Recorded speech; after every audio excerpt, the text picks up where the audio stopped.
There's something about a Taylor Swift lyric that just hits differently. Whether it's a tiny detail or a whole emotion in one sentence, she puts words to things most of us can barely explain. And somehow, it always feels personal. So how does she do it? What's behind the way she writes? And why does it connect so deeply with so many people?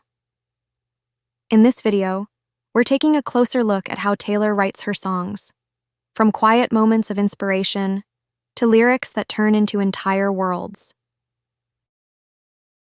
Every song starts like a secret, a quiet thought, a half-written sentence, a feeling she can't let go of. Taylor doesn't always sit down to write. Sometimes the songs come to her, in the middle of a walk, a car ride, or a restless night. Maybe it's just a title she dreams up, or a lyric that sounds like a page from her diary. She collects these pieces like treasures, scribbled in notebooks, typed in her notes app, or whispered into voice memos.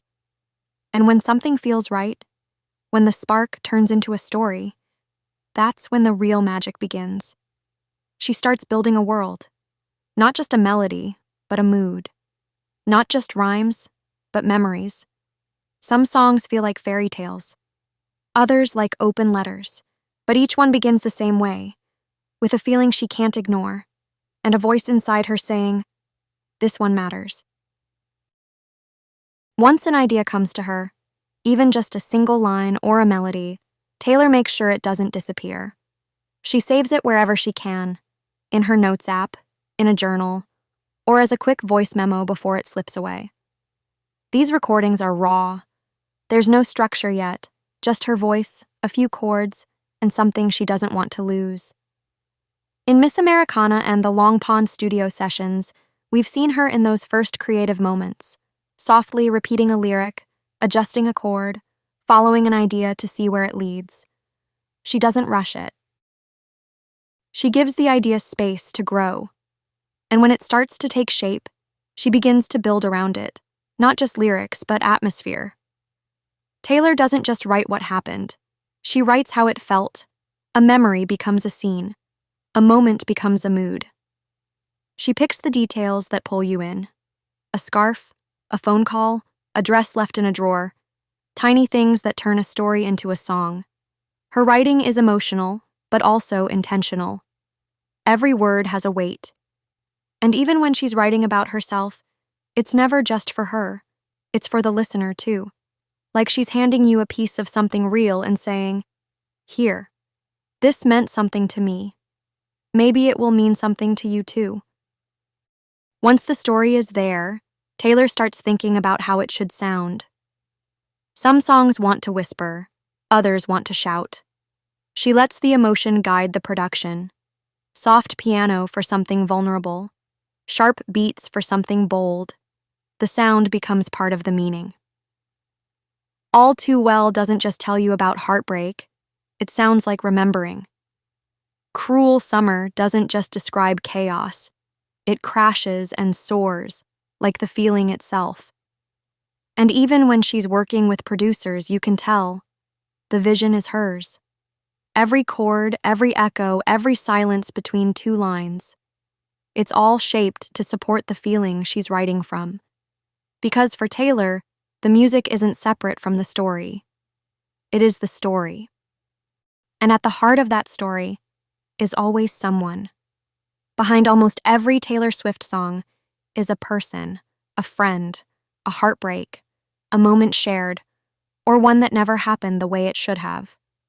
She writes about love, yes, but also about longing, betrayal, trust, and growing apart. And not just in relationships, in friendships too. Songs like "You're on Your Own, Kid," 15, or "Nothing New" capture that feeling of needing someone and realizing they're no longer there. Even when the lyrics feel specific, they tap into something universal. Because we've all had someone we lost, someone we miss, or someone we wish we had said more to. Taylor's songs often sound like they're about one person, but really, they're about what that person meant, and that's what makes them last. But turning those feelings into full songs? That part she rarely does alone. Over the years, she's built creative partnerships with people who help her bring each song to life, without losing her voice in the process. With Jack Antonoff, her sound became more experimental and sharp. With Aaron Dessner, it turned layered, quiet, and earthy. They don't just produce her songs, they understand the emotion behind them. In the Long Pond studio sessions, you can see it happen in real time. A single lyric leads to a chord. A soft piano line inspires a shift in mood. One idea becomes a conversation, then a song. These collaborations don't change her songwriting. They expand it, giving her words space to echo in new ways. Taylor's songwriting doesn't stay in one place. Just like her sound, it shifts, album by album, era by era. In Fearless, the lyrics are like letters passed in class, filled with wide-eyed love and quiet heartbreak. In Red, she starts writing with more contrast, sharp edges and soft moments side by side. By the time we reach Reputation, her words carry more control. Every line is calculated, guarded, fierce, and full of intent. Then comes Folklore and Evermore, a whole new space. Her writing turns outward, creating characters, stories, and imagined lives. But even in fiction, the feelings stay real. Each era opens a different window into how she writes, and through every shift, one thing stays the same. She's still writing like it matters, because it does. Taylor's songs aren't just catchy. They stay with us, because they're built on something real. She doesn't just write about events, she writes about the moments in between, the things we almost said, the feelings we almost understood. And she does it with detail, honesty, and care. A song like You're on Your Own, Kid doesn't need a big chorus to hit hard. It's the quiet truth behind the lyrics that makes it unforgettable. Whether she's writing about her own life or imagining someone else's, the emotion is always there, clear, specific, and deeply human. And maybe that's why her songs mean so much to so many people. Because when Taylor writes, it feels like she's not just telling her story, she's helping us tell ours too. Thanks for watching.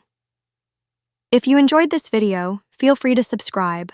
I share more videos all about Taylor Swift, from her songwriting and eras to hidden lyrics, color theory, and re-recordings.